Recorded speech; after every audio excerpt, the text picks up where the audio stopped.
existed in the Latino communities. As well as they also manipulated a lot of information to say that these information came from the churches, from the local pastors, which might not be the case. But because they believe these information came from church institutions, the misinformation really impacted many of these communities early on.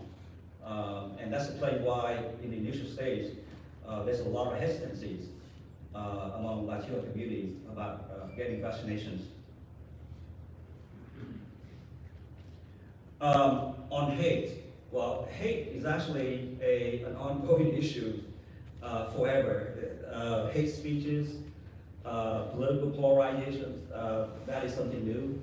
And I would say that for most immigrant communities, that is something that they are not unfamiliar with, coming from many states in Africa, Latin America, or Asia.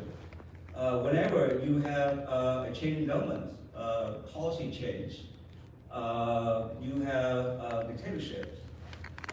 So trust in government is something very low for many of these communities. And they can distinguish between what is propaganda and what is not. But at the same time, like any other groups, they also have their own biases. And they also their own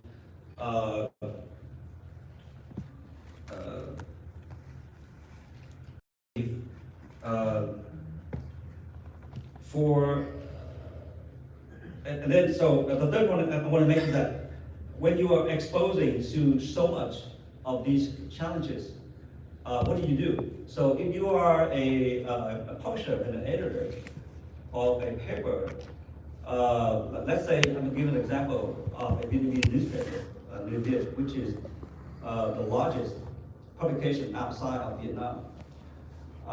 Like the US, there are different viewpoints, different positions in the communities. So how do you manage the information? How do you put out the information in a way that maintain the trust and support from all groups? So for this community, what they do is they have decided not to endorse any political candidates. They would have information about these candidates, but they don't endorse. And at the same time, they would collaborate with many trusted institutions. So whenever the paper and the media, and it's the same for other ethnic media outlets as well, in order to really debunk any misconceptions out there, what they do is they would ally with the local churches, the local pastors, or Buddhist monks. These are the people who are trusted in communities. And so when they combine their information with trusted leaders alongside for many of these medias, and that's how they be able to convince and get people more connected into the issues and think twice about the issue and misinformation that may have received. And this is go for other ethnic communities as well, such as the Middle Eastern communities. One of my colleagues here, when she did a story that she wanted to dispel a lot of misinformation that have been preventing many Arabs and Muslim Americans from taking the vaccines. She interviewed the local mosque, imam, and also some of the more recognized community leaders in communities. And that's how you maintain the trust. And when people see that you are being part of the community and you are providing information in the interest of the community, and they would respect that. Thank you, Julian. That's wonderful.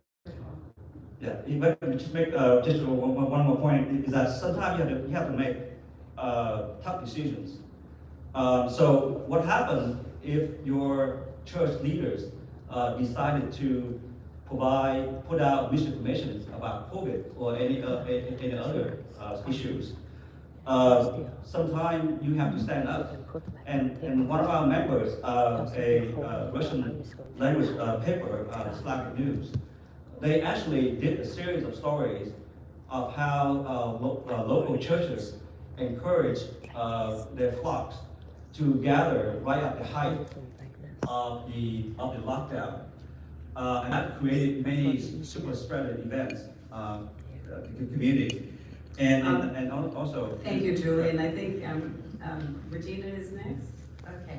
Well, We can maybe pick up from there. okay, well, I'm gonna pick up, Julian, from where you left off, and I'll say something that I think all publishers like to hear. If you wanna dispel disinformation, how about you make sure the people in this room are funded? Yeah. So that we, Thank so that we you, can make yes. sure that we are doing the engagement necessary that we have to do, and that we're being able to write about the things that we need to write about, developing that trust that I think all of the people in this room do to their audiences every week. My name is Regina Brown-Wilson, and I'm here to really talk about the perspective from the Black community, which, don't get me wrong, there's multiple perspectives in the Black community. None of us all are monolithic, we do not all agree. But, you know, when I look at this, and there's some things that I know they're just in my gut. I tell people oftentimes that being in this position, you have to be almost like a cooker, not a baker, because I can't tell you how I do it. You just add a little salt here, you have to do a little this here, and bam, it tastes great. That's making great journalism. But when we look at disinformation, I think you have to look at the community. And when I look at the African American community, you know, just African Americans, Blacks, or however you want to describe yourself, or how we describe ourselves, have had a unique, as everybody in this room knows, probably a unique history with this country. And therefore, disinformation is at its core in us being able to trust government, and us being able to trust even different operatives that come into our community. We've seen this over and over again. People get paid to come into our community to actually spread disinformation. And so, as my dad often says, who's the founder of California Black Media, follow the money. You have to dig deep. We have to teach our folks how to make sure that we are following the money and looking at the intent. At the end of the day, there's always going to be somebody nefarious. I think we look at the rise of the internet and it's just magnified now, right? So it's not anymore where it's, hey, I'm going to come talk to scientists and tell them, hey, this is happening, and I'm just putting out this little bit of information we don't know. Now it's about folks being able to put it out on such a mass scale that it creates confusion. And I think that the African American community is very susceptible to that. The Black press is very susceptible to that because of lack of resources. I think many in this room are doing a great job at what they're doing to try to make sure that they dispel it, but you have the internet to compete with. You have so many other things to compete with disinformation. One of the examples I think that I was supposed to talk about was COVID, for instance. And this is a touchy subject, and anybody that is in the Black community knows what I'm talking about. The vaccine was a very touchy subject for our community. Why? Because the government lies. There's not enough data. People use common sense. And so therefore, I was, in my team, we're in a very unique position whenever the pandemic, when the governor first declared a state of emergency here in California, and everybody was going on lockdown throughout the world. One of the things that we were able to do is we had grant dollars, and I basically said to, I didn't even say this to the funders, I just said, I'll ask for forgiveness later, I'm not gonna ask for permission. And I then brought on like 6 different writers to try to cover the governor's press briefings. We were trying to help make sure that we could put out proper and accurate information. And the only way you get to do that is sometimes whenever you have the leaders at the table and you're able to ask them questions. So we made a point to make sure that Tanu Henry, my managing editor at the time, I mean, our operation at that time was like held up by duct tape. So just know, like, I didn't want people to see behind the curtains, it was held up by duct tape. I'm like, Tanu, get on this call. And whenever he would ask questions, it prompted, I'll never forget, in March of 2020, he was able to ask the governor a question, really when it was related to, we didn't know much about COVID, but we said, what's happening with the racial breakdown? Is there a disparity?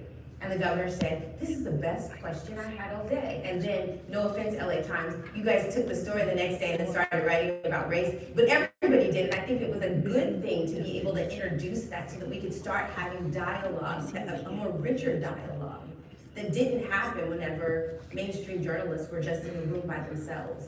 And so I think that, you know, the role that we have played is to make sure that we're in the room and to make sure that our media outlets that we advocate for, they're all independent and can do whatever they want to do, but that they have the resources they need to have that copy editor, as one person said. We have a managing editor, I have a copy editor, then I have another proofer that looks at stuff in operations, and then I think I even send it to my mother from time to time to say, hey, can you read this to make sure that we did not mess up?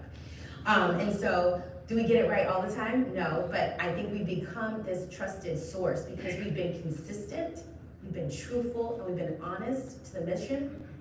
And we take that from someone who I historically admire, Ida B. Wells.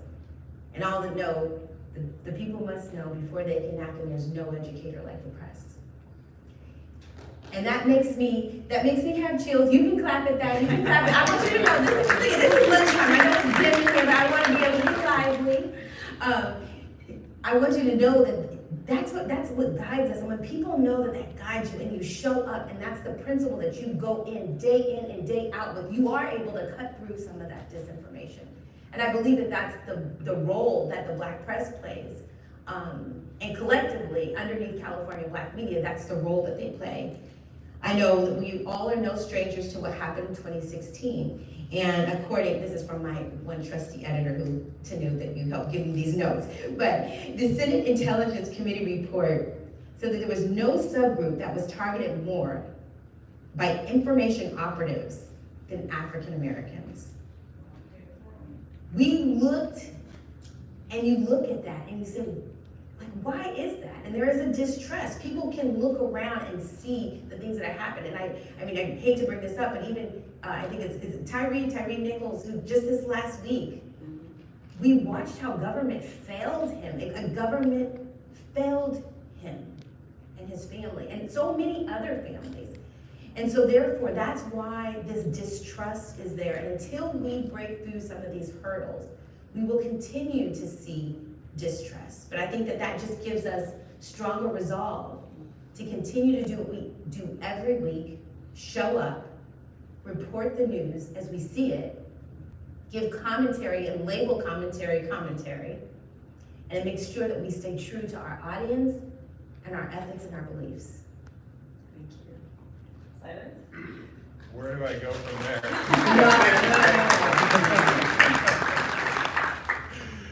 Thank you so much, Martha. Paula, Julian both mentioned things that I think are worth revisiting. Can you hear me? Is that mic on? Yeah. Okay. Is that you? I mean, I think Julian said it in terms of being present toward the end of your remarks. You said show up, but you used another word that I think is incredibly important, which is consistency.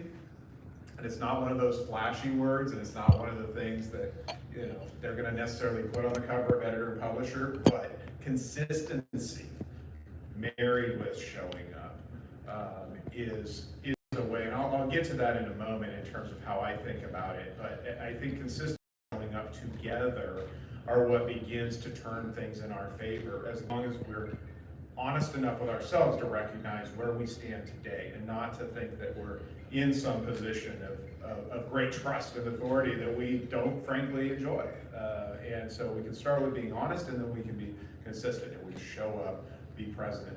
And so my name is Silas Lyons. I am the director of the Center for Community Journalism within Gannett. We are just in the process of becoming a new part of the USA Today network by bringing 150 dailies and about 100 weeklies across the country into a leadership and planning and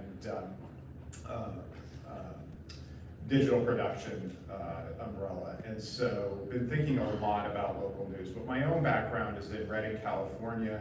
And I still live there. I've been there since 2006. The Record Searchlight has been my home newspaper that entire time, and feel very connected to that community. So you'll hear some of that in my perspective, as well as what I've learned from working with some of our other papers around the country and around the state, including the Stockton Record, which is very close to us and has been through a lot of this.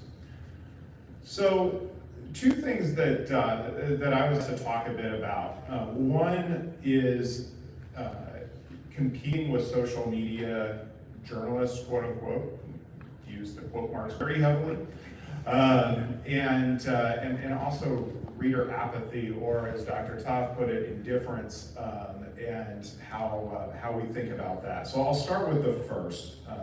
And one of the more infamous cases in California in recent time, and again, the LA Times is getting a lot of coverage up here, even though you're not on stage, but the LA Times has written a lot about this, as have others.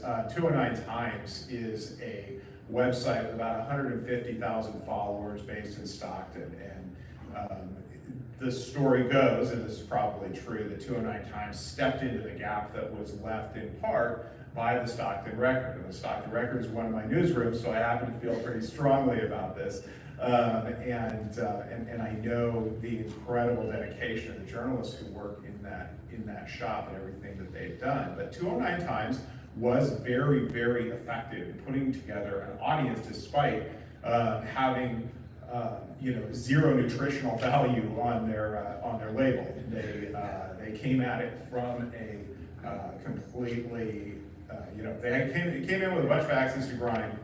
I'm very effective with marrying up their political scores to settle with a whole lot of very, very low value. They would call it, I think, crime coverage, but it's basically the rubbernecking. It's when you slow down to see if there's a body next to the wrecked car on the freeway. It worked in terms of growing an audience. So you may know the name Michael Tubbs. He was the mayor of Stockton. He was an up-and-coming star of the Democratic Party, he publicly said that they were a big part of taking him out and causing him to lose his first re-election campaign. And so we've seen this with COVID. We've seen this with other people call themselves citizens journalists while they engage in overt activism at the local level. They show up at the county board of supervisors and spread disinformation about mask mandates and that sort of thing. So the question is, how do you compete with that? And I guess I would say I would reject the premise. I don't think you compete with that. I think that's absolutely the wrong thing to do. And we have been in such disarray as an industry over the past 15 to 20 years as we tried to respond to everything that faced us, that we ran after this, we ran after that, and we're going to compete with them, we're going to compete with them. I think there are a few things you do. Number one is you play the long game. You don't play that short game. You don't try to beat them at their own game because it's a dirty game. Why do we want to be in that anyways?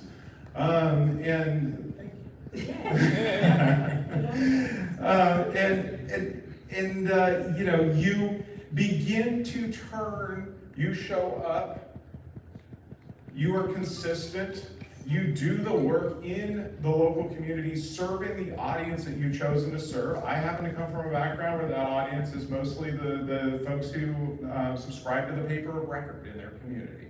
But whatever audience that is, you show up for them and you're consistent about it, and you get a little bit more trust each time you do it, and you don't expect that to be instantaneous. Because if you were to look around this room right now and pick out a face of somebody you don't know and think to yourself, who was a child in your life who was really important to you, and think, would I send my child away for a week with that person? I'm pretty sure whoever you're looking at, doesn't deserve this, but I'm pretty sure your answer would be no, I would not, because you don't know them. And I think that that's a big part of what happens to us in our local communities, is we've allowed ourselves to become distant, we've allowed ourselves to become removed, and then we've let other people frame up who we are, and we expect to get it back like that, and we're not going to. It requires a level of humility that is not baked into this profession. It requires us to recognize that we are here to serve the audience. We do need to listen to the audience. We need to take not only what we think they need to know into account, but we need to take into account what they actually want to know. What do they want from us? And we need to pursue a deeper connection with them. So I wanted to, how much more time do I have? About a minute? All right, so ask me about this later because I'm not going to be able to explain it in a minute. But Jenny Espino, who is my colleague in Reading, is the editor there, led a small team of folks who went through a process that put this into operation. It's called Ask the Record Searchlight. And if you remember, like, there have been these Ask the Newspaper columns for forever. It doesn't sound like a brand new idea because it's not. But it was a year-long process working with Pointer and table stakes, what they were able to accomplish was a measurable increase in reader trust within a very conservative community that was highly distrustful of the local newspaper, particularly because of our association with USA Today. And what, to date, it's been about a year and a half, it's consistent, it's still going. There have been about 700 questions from the community. It's everything from what the local megachurch is going to do for water, because people are worried about water, to when the next In-N-Out is going to be built, to why there's a vacant lot, to why that railroad crossing is lousy. But as you answer people's questions, an amazing thing happens. They connect with you because you're talking about things that they can see are true. They have no reason to doubt, and they begin to trust that you're being honest with them and that you care about the things they care about. And that trust is something you can build on. So the final thought that I have is just to come back to this question of reader apathy. And I guess I would say that I don't think readers are apathetic. I think we are too often boring and irrelevant. We're very quick to blame our audiences, but the reality is we need to listen to the audience. We need to respect what they're telling us they want, and we need to, using the tools of journalism, using the ethics, using a value that we place on vetting and verifying things, we need to serve them. And we need to keep coming back to it. I think it's exactly right. We need to show up and do that over and over and over again as this improves. Matthew? Well, this is great. First of all, thank you all for coming and spending part of today having this conversation focused on these issues. I think we can already end it here and leave with some added value. But I do have 5 specific ways that you all can, in your communities, reach out and grow your communities and help your communities, and it starts with listening, right? So whether that's Julian's talk about the context of all this, super smart, Virginia's inspiration, A+, Silas's context, all that stuff is really good. You all gotta remember that, as Regina said, we're not one community. Communities are multitudes of communities within them. No one speaks for everyone, and what the concepts that I want to underscore here are showing up and consistency are really the secret sauce. I love the cooker and baker line. So there really isn't a secret sauce, right? We're all here to try to figure out what that is in our communities. So my 5 things that you can do to make a difference starting today, the first one, is you know what the truth sandwich is? This is, if you don't know what this is, it's going to revolutionize your journalism. It's going to take a little more space, not a lot. But what it is that there's so much disinformation floating out there that you need to say in your journalism when you're sharing a piece of disinformation, you need to set it up to say it's disinformation, repeat the disinformation to the extent you're comfortable doing so, and then at the end underscore it by saying that's not true, right? So bread is pointing out this is false, and the meat, I guess, that's not the right analogy, is the lie, right? So the decisions that you all have to make at your publications are, do we need to further and promote that narrative, because you are doing that by sharing a lie. Someone's going to read it and think, oh, that's probably true. But when you do so and decide to do so, you need to underscore it. This just happened, an editorial we did last weekend about vaccines, and we said that, carnival barkers who tell you that the mRNA vaccine is ineffective, are just that, they're carnival barkers. And that would have been fine. Everyone knows what a carnival barker is, and they have a sense that this isn't true, and there's a sense of falsehood to it. But we shorted up with those three short words, that's not true, at the end, right? True sandwich, number one. You can do that today. These other four things are gonna take a little bit more work, but that's the whole point of this, right? When you parachute into a community and you don't have connections or roots or ties to that community, they're gonna tell you pound sand. And when you're parachuting in, you tend to need to want that information. It's essential. So the relationships you start building today are gonna pay off in a decade. And it's not transactional, it's a relationship. If you're not in it to build a relationship with people, don't even try, because they're gonna see your insincerity and your grasping at straws, and they're gonna not want to talk to you.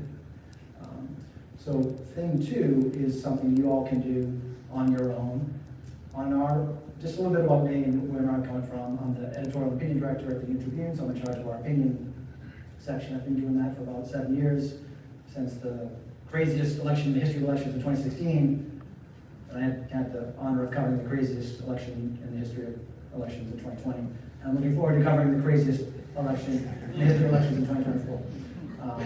So we do this for about 7 years. Last year, or 2 years I guess now, I was also the national president of the Society of Professional Journals.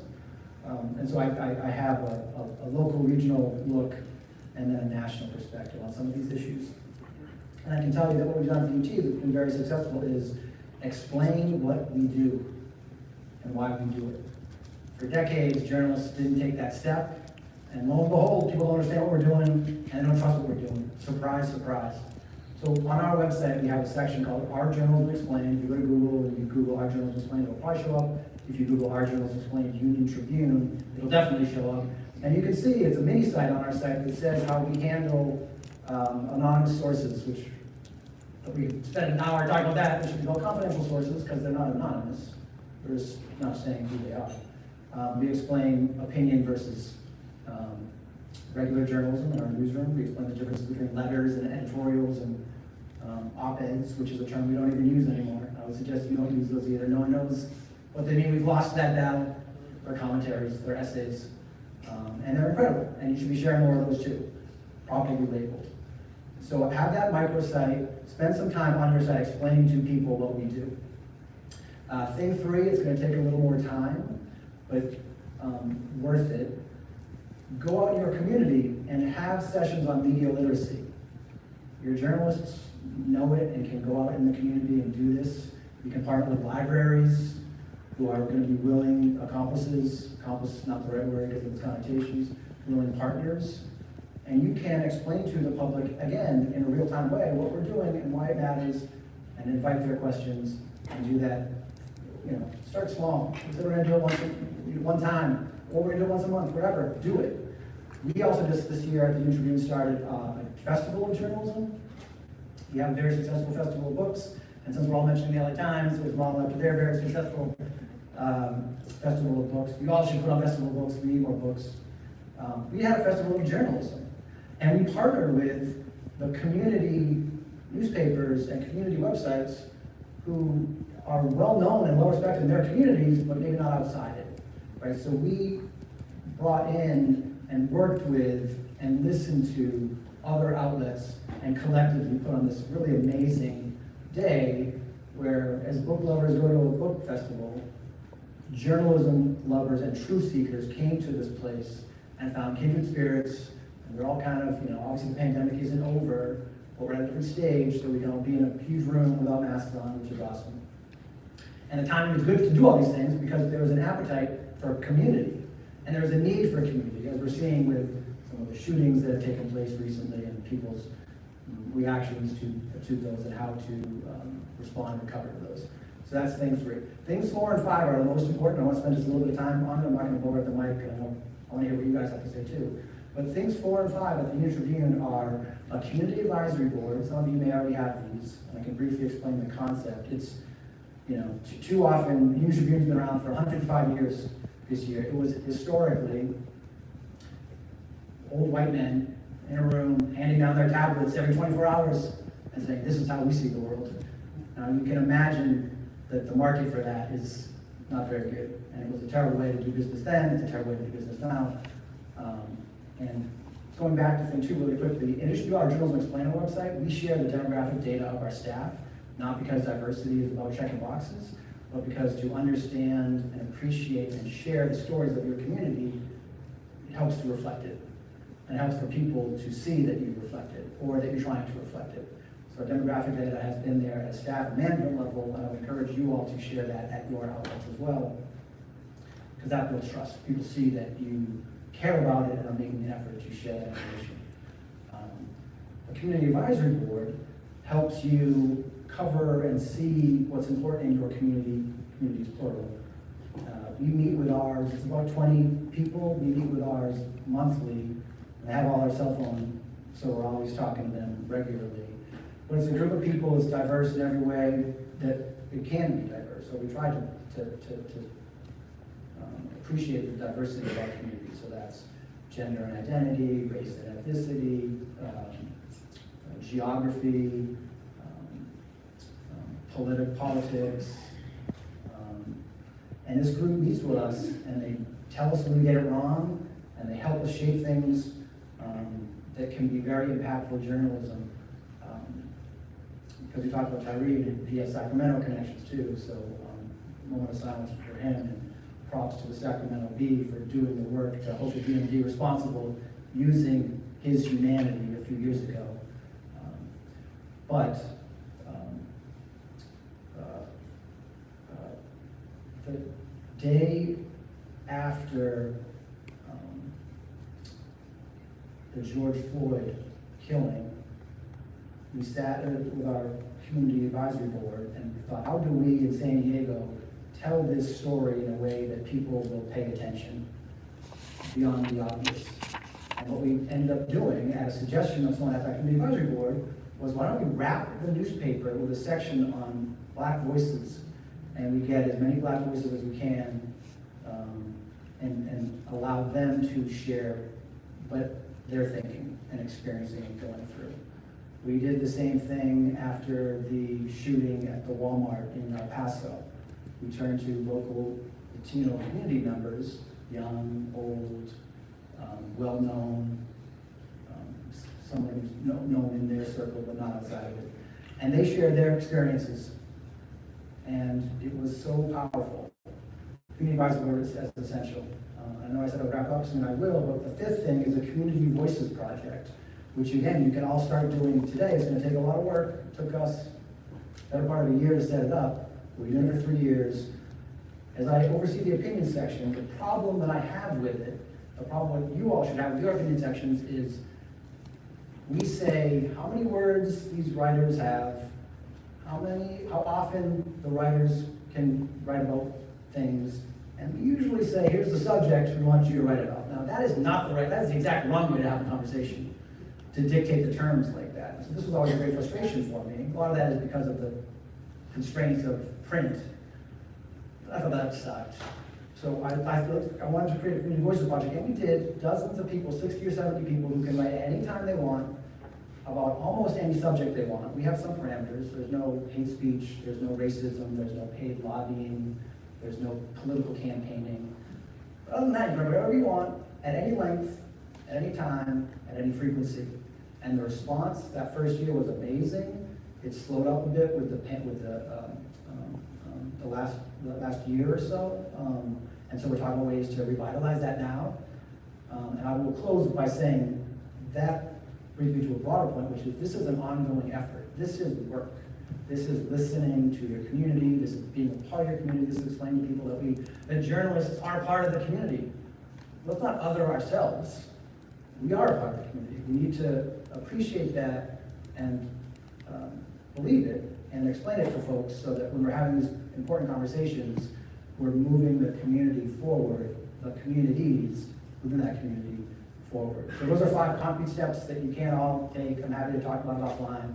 ST Uncovered on Twitter. I know we're not using Twitter as much as we did, so I'm also Matthew T. Hall on Post. My email, matthew.hall@stmutribune.com. Happy to explain all these concepts or talk one-on-one about any of them. And again, appreciate you being here. Thank you very much. We've heard a lot of really good information, things I think you can implement immediately. I think sometimes in community papers, we don't necessarily have all the resources to do it, so whatever you do should be consistent. But I think what came through loud and clear is connecting with your audience in one way or another, whether it's putting questions on your websites.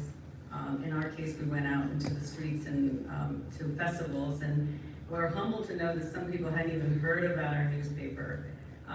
Maybe that's because they were indifferent, and then when we asked them about what keeps you up at night, which was kind of a question that was super open-ended, it made me laugh. Some woman said, the fireworks at night, could you figure out why? They're going off every night. So, what other ideas can you share that are easily implementable that kind of get us in contact with our audience? Any, Julian? Yeah, misinformation is going to get worse, not better. And especially technologically, we are moving toward Web 3.0, which means that more people are going to have more access to social media.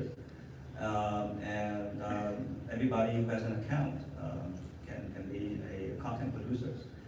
So what we have done at Ethnic Media is that we have two collaborative projects.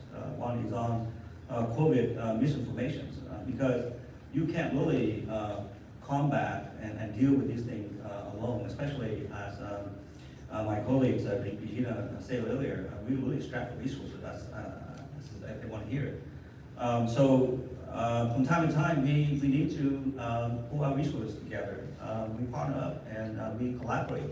So for the COVID misinformation projects, we have a fellowship program that we provide resources to ethnic media journalists to report on the kind of misinformation that are impacting their communities. And so we have stories from the Asian communities, Black community, from the Native American, and we put everything on our websites so you can take a look. And people go to the website and read the story and say, wow, this is very similar to what's happening in my own communities. And the way this community is tackling this misinformation is very insightful. I would like to use that in my own communities. And there's one thing that also Regina mentioned earlier is that most ethnic medias exist in collaborations with their institutions. So they need to work on what else. The second project that we're working on is called Stop the Hate campaign. Again, I don't think we can really stop the hate. We can eradicate, and it's something that we can should be addressing for a long time to come. And so we have a collaborative project that we are not only working with other media in a network, but also with the community organizations, because we really need to tackle some of these issues up front. Each organization, each institution has its own network, its own media way of communicating to their audience. So I think one idea is through collaborations, because that's how we can really address some of the issues that are impacting everybody. Thank you. Anybody else? Silas? Well, I mean, given everything we all know about the resource constraints and what's not available to us, one simple idea that has really resonated to me is a stop doing. And we talk about trust and how, particularly in the mainstream legacy media, we have deepened racial divides in our communities over the years. We've not always been on the right side of this. And one of the things that we stopped doing that's pretty easy, anybody can do it, is don't run mugshots. The mugshots are issued by police departments that are not at all, either whether that's unconscious bias or whether it is overt or whatever it is, but mugshots have traditionally been a very visceral way of reinforcing stereotypes, and it's easy enough to just say you're not going to run them anymore. You can always make an exception if you have, the Golden State Killer is caught, or whatever, right? Like I don't know, it's get ridiculous, but it's very easy and affirmative stuff that you can take to just try to get back on the right track. Right. Or maybe not just right rewriting or regurgitating the press releases put out by that same agency. And that, yeah, we went through that whole process about a year ago. It's been very, it's had a profound effect on the journalism. We have one question here. Can the panelists please talk about how or whether they segment readers and how they target their stories?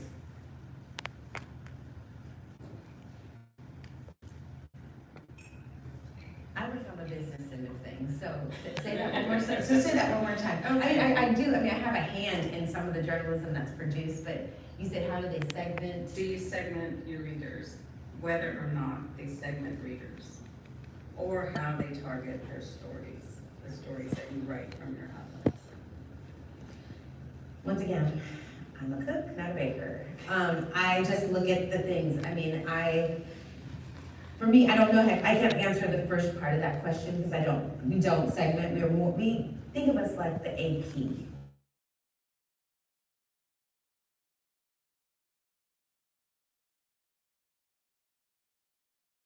Here, I'm in Sacramento.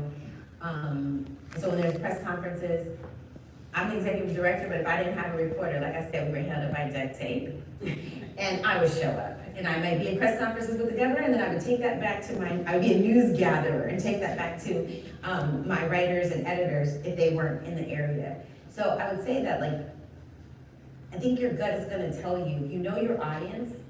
I think one of the things that we didn't talk about, but another speaker talked about in a previous briefing was observing. Because I love the idea of asking people, but a lot of times people don't know what they want.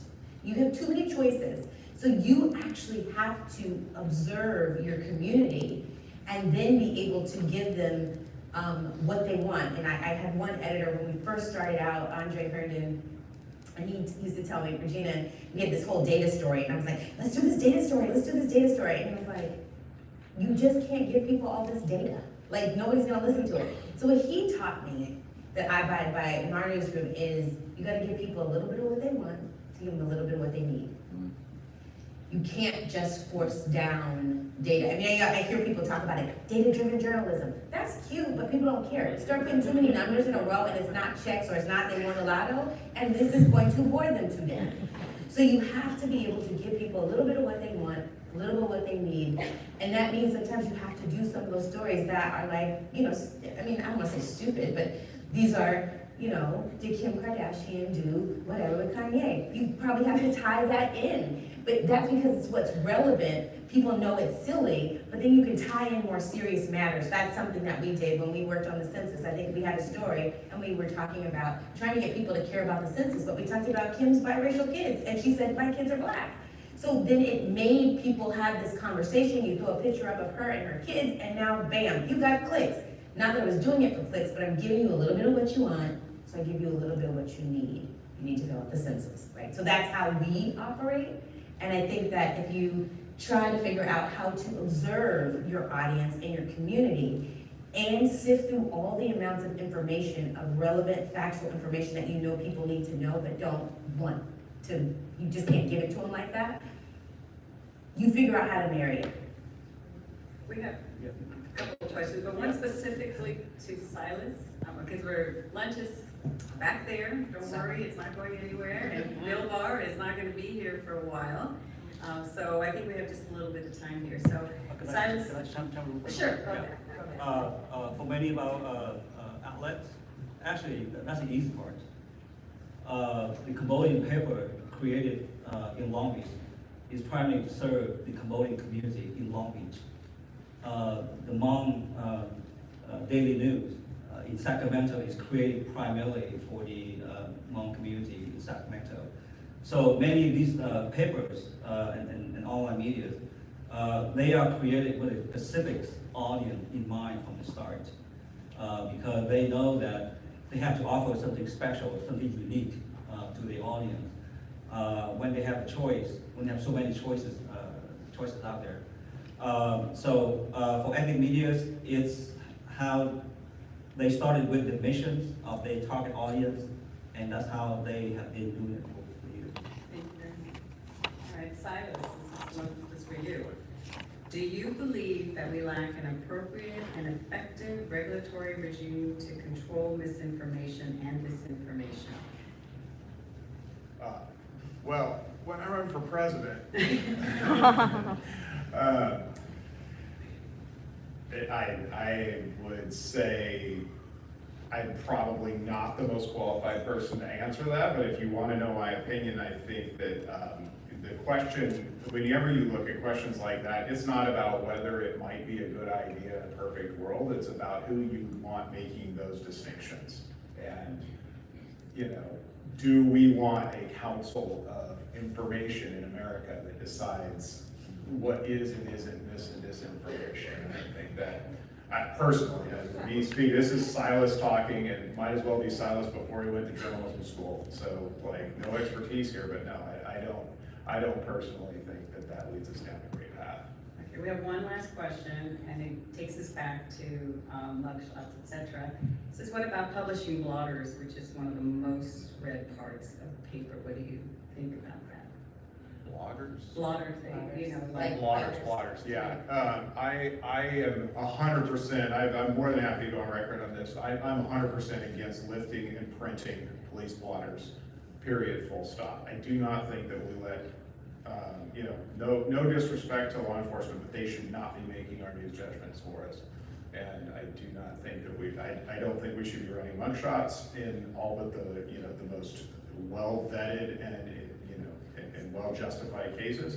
And I absolutely don't think that we should be running police blotters or anything that comes, or press releases. You know, so often these days, what you'll see is, and if you were to go to newsrooms that I've managed, you would find this. So, you know, this certainly happened to all of us. But what you'll see is the cops now are using Facebook. They're going directly around us. They're writing these press releases. They're even taking pictures, which I don't know, you know, somebody understands human rights violations better than they would have to explain that. But when you're taking pictures of somebody while you're arresting them, that doesn't seem right. But they're, you know, they're going to Facebook and they're doing it for themselves. It doesn't mean we need to pick that up and copy and paste it in. You know, our place in our community, if we're going to earn trust, we got to be doing something that adds some value. That doesn't add any value whatsoever. It just, you know, reinforces narratives that we don't need to be reinforcing. And I'd also add, a part of this conversation on the back end is something we all should be doing, literally every one of our outlets. The Boston Globe kind of pioneered this, we've started doing it in the last couple of years. Have some formal process for when people call and say, you covered my drunk driving arrest 10 years ago, my name's in the paper, when I go for a job it shows up, I was not convicted, you know, it's kind of the right to be forgotten situation. You all need to be thinking about how to handle that. I know these only were small shops without the ability to have, you know, some high-tech option, but we need to be thinking about that the same way we think about mugshots and transcribing police statements when they can lie in situations like we saw in Memphis. Can you share maybe something that could be done? Yeah, I mean, I think designate someone at your staff to handle those calls and have a written policy that says, you know, because this is it's a gray area, it's an ethical quandary. We are literally the purveyors of news. We're here to document the news as it's happening. It's a snapshot of history. So there are some situations where you're going to say, no, I can't go back and erase that mistake that you made 10 years ago. You know, you can have a sympathetic ear, you can listen to them, but there are some times where we're going to have to say no because it was a snapshot in history. There are other times where it will be more clear cut. So it's not really as simple as saying, here are your 3 bullet items where you can check and, okay, you're a yes, you're a no. But task someone with starting to think about that and someone to handle those calls, because if you never gotten one will come eventually, probably sooner rather than later. Thank you. Again, lunch is back in the, oh, it's over here, sorry. All right, I got my directions wrong. And Bill Barr will be back on stage.